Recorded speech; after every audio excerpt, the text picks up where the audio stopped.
바로 이해되는 초간단 영어 회화. 제가 지금부터 기존 표현 10문장을 알려드리도록 하겠습니다.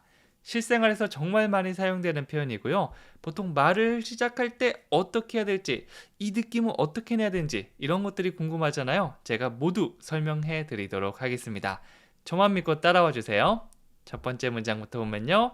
사무실이 어디예요? 라고 하고 있죠. 정말 간단하지만 많이 사용되는 이 장소를 물어보는 표현. 영어로 Where is your office? Where is your office? 이렇게 해주시면 됩니다. Where is까지 한 번에 나올 수 있도록 바로바로 연습해 주시면 되는데요. 강세는 맨 앞에 넣어주시면 돼요. Where is? Where is? 몸을 살짝 움직이거나 고개를 살짝 끄덕이면서 하면 조금 더 깔끔한 이 강세를 주실 수 있을 겁니다. 그 다음에 너의 사무실이라면 your office 이렇게 해주시면 되고요. 너와 내가 아는 바로 그 사무실이라고 하면 the office. 원래 더라고 하는데요. 뒤에 모음 아, 에, 이, 오, 우 이런 걸로 시작되면 D라고 얘기하는 게 훨씬 더 말하기 편합니다. 그렇게 하다 보니까 이제 원어민들은 모두 the office 이렇게 얘기하게 됐어요. 그래서 문장 다시 얘기해 보면 Where is your office? Where is your office? 뒤에 장소만 바꿔가면서 은행이 어디에 있죠? Where is the bank? 이번엔 당신의 은행이 아니니까 더라고 한번 바꿔봤습니다. 그리고요, 화장실이 어디에 있지? 라고 할 때는요, Where is the restroom? 화장실은 restroom이라고 얘기하죠. 이렇게 내가 원하는 장소만 넣어주시면 되는 거죠.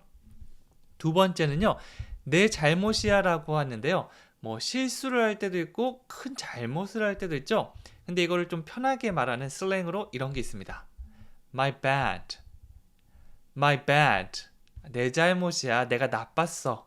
이런 느낌으로 얘기할 수 있는데요.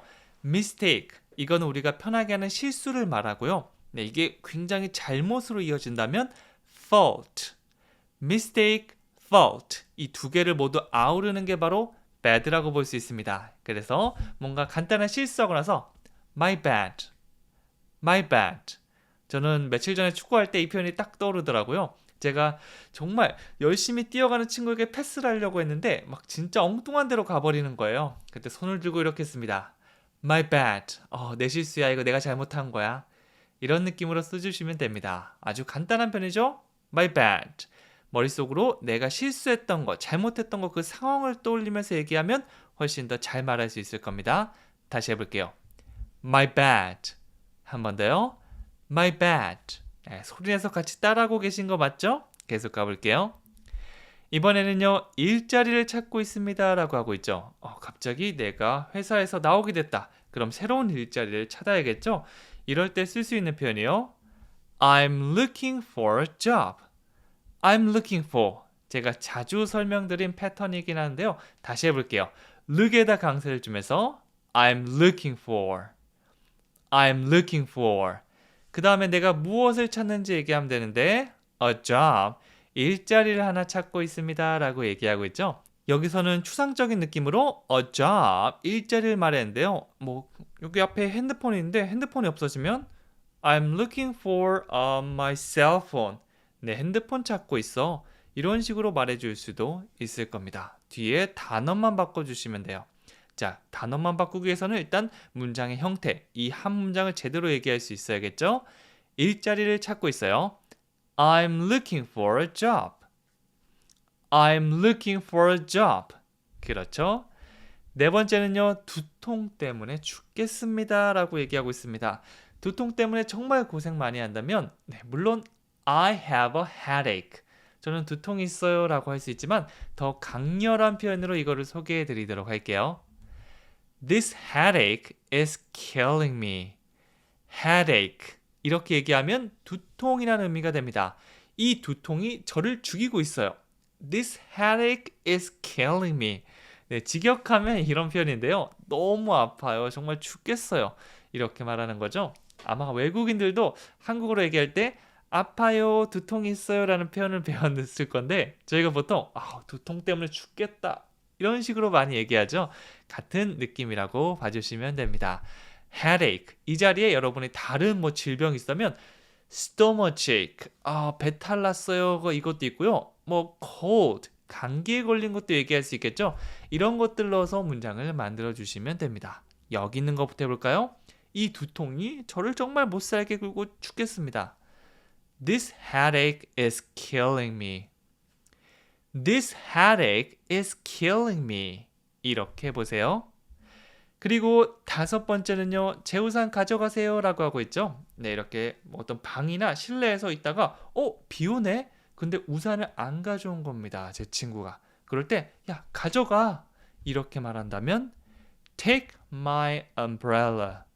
Take my umbrella. 이렇게 해볼게요. take는 가져가다라는 의미가 있습니다. 사람을 데려가거나 물건을 가져가거나 이럴 때는 take를 떠올려 주시면 되는 거죠. 주어 없이 바로 take부터 썼다는 건 뭐뭐 해 라는 느낌으로 봐주시면 됩니다. 네, 그래서 take my umbrella. 내 우산 가져가 이렇게 말하는 거죠.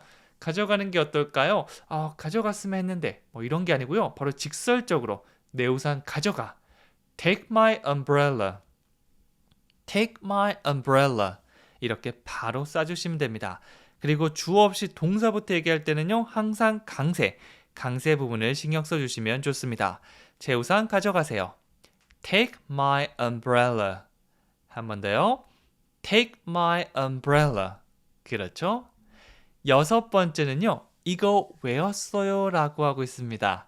저도 뭐 평소에 많이 사용하는 것들 할 수 있다라고 할 땐 can, 제가 뭐뭐 해도 되나요? Can I? 이런 것들 많이 사용하는 패턴들 알려드리고 나죠.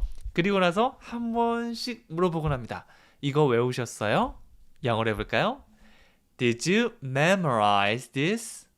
Memorize. 이거는 외우다, 암기하다 라는 의미입니다. 보통 많이들 헷갈리는 게 remember인데요. 이거는 외운 걸 기억해내는 거고요. 그리고 여러 번 따라 말하고 이렇게 이런저런 방법을 동원하면서 내가 이걸 암기하고 외우는 건 memorize. 여기에 가깝습니다. 그래서 뭐뭐 하셨어요 라고 과거에 물어보는 did you를 더해서 Did you memorize this? Did you memorize this? 이거 외우셨어요 라고 말하는 거죠. 이거를 전부 다 또박또박 발음하면 memorize this. 근데 좀 빨리 하면 이거 굉장히 힘들 거거든요. 그래서 보통 이럴 때는 앞에 있는 거 뒤에 빼버리고 얘기합니다. 그래서 memorize this가 아니고 memorize this. 바로 넘어가시면 돼요. memorize this. 이렇게 말이죠. 다 같이 전체 문장 해볼까요? Did you memorize this? Did you memorize this? Did you memorize this? 좋습니다. 그리고 일곱 번째는요. 눈 감고 있어요 라고 말하고 있는데요. 우리도 어린아이들에게 이런 말을 할 때가 많죠. 눈 감고 쭉 계속 있으세요. 이렇게 눈을 감는 걸 계속 유지하라는 그런 느낌을 담아서 이 표현 만들어 볼게요. Keep your eyes closed.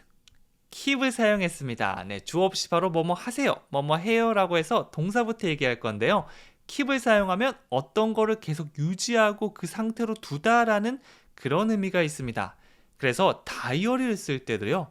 write a diary. 이게 다이어리를 쓰다지만 더 많이 사용하는 게 keep a diary입니다.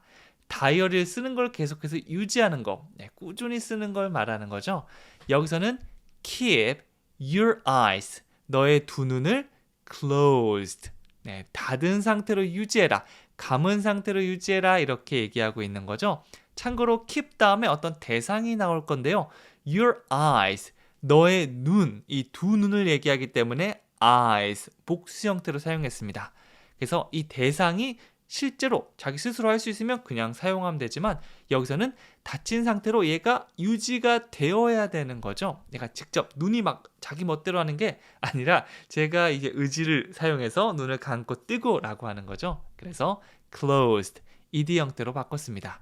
뭔가 직접 하는 게 아니라 당하는 느낌이라면 ed라고 봐주시면 돼요. Keep your eyes closed. 다 같이 해볼게요.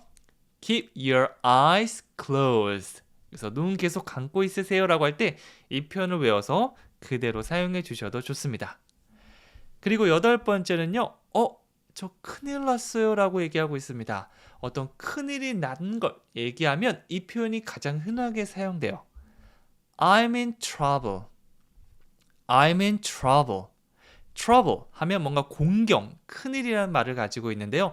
여기에다가 I'm in을 더해 볼게요. I'm in이면 내가 어디 들어가 있는 거죠. 근데 어떤 물리적으로 방 안에 있거나 뭐 병원 안에 있거나 이렇게 말할 수 있지만 공경 안에 있다. 이게 바로 공경에 처해 있다. 큰일 났다라는 표현이 되는 거죠.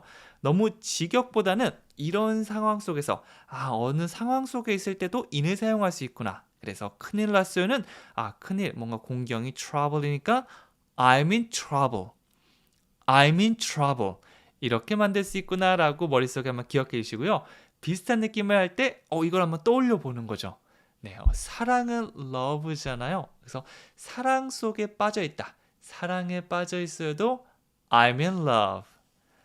I'm in love. 이렇게 말할 수 있는 거죠. 자, 큰일 났어요. 다시 해볼게요. I'm in trouble. I'm in trouble. 그리고 9번째는요. 어쩌다가 이렇게 됐어요.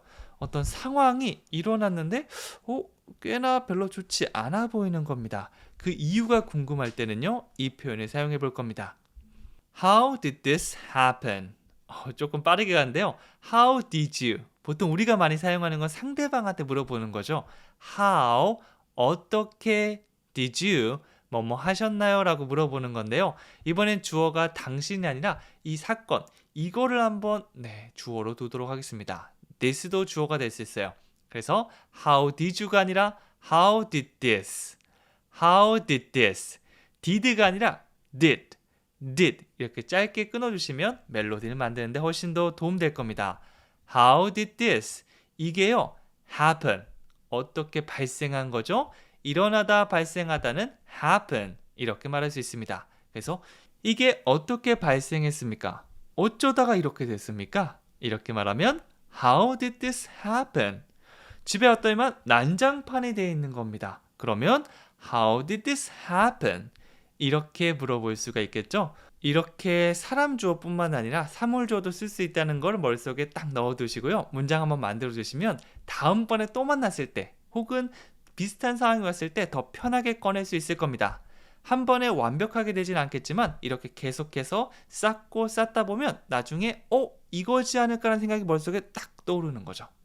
어쩌다가 이렇게 됐어요. 다시 해볼까요? How did this happen? Good job. 좋습니다. 마지막 10번째는요. 아직 준비가 안 됐어요. 누군가가 Are you ready? 준비되셨나요? 라고 물어볼 때 여러분이 아직 옷을 덜 입었다. 그렇다면 I'm not ready yet. I'm not ready. not을 강세를 주면서 얘기하면 부정을 하는 거죠. 준비가 안 됐습니다 라고 얘기하는 거고요. 추가로 끝에 yet 이걸 붙이면 아직이라는 의미를 줄 수 있습니다. 그래서 I'm not ready. 저는 준비가 안 됐습니다. 저는 아직 준비가 안 됐습니다로 바꾸면 I'm not ready yet. 참고로 R로 시작하는 사운드들은요. 물론 혀 모양도 뒤로 빼주는 게 중요하지만 첫 번째 스텝은 입을 모아주는 거거든요. 그래서 입을 벌린 상태로 ready 하는 거랑 입을 모은 상태로 ready. 약간 소리가 다르지 않나요? 입을 모아주는 것부터 시작해 주시면 좋습니다. I'm not ready yet. 저 아직 준비가 안 됐는데요. 다시 한번 해볼까요? I'm not ready yet. 그렇죠. 좋습니다. 마지막 퀴즈는요. 아직 준비가 안 됐습니다. Are you ready? 여기에 대한 답변이라고 보시면 됩니다. 준비가 됐어요는 I'm ready. 준비가 안 됐어요는 방금 했던 거. 여러분들 기억을 되살려서 막 적어주셔도 되고요. 강의를 다시 보셔도 되고 아니면 다른 분들 댓글 보셔도 괜찮아요. 내가 직접 해본다는 게 중요한 거거든요. 꼭 숙제 한번 해보시고요. 저는 다음 시간에 또 찾아뵙도록 하겠습니다. 감사합니다.